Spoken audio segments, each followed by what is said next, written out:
शक्तिहस्तं विरूपाक्षं शिखावाहं षडाननं दारुणं रूपरोगनं भवमेकुकुटुध्वजं स्कन्दं षण्मुखं देवं शिवरूपं वशद्भुजं कुमारं स्वामिनाथां च त्वं कार्तिकेयं नमाम्यहं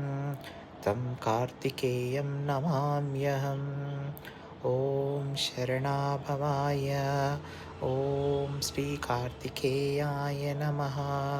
ॐ श्रीसुब्रह्मण्यस्वामिने नमः।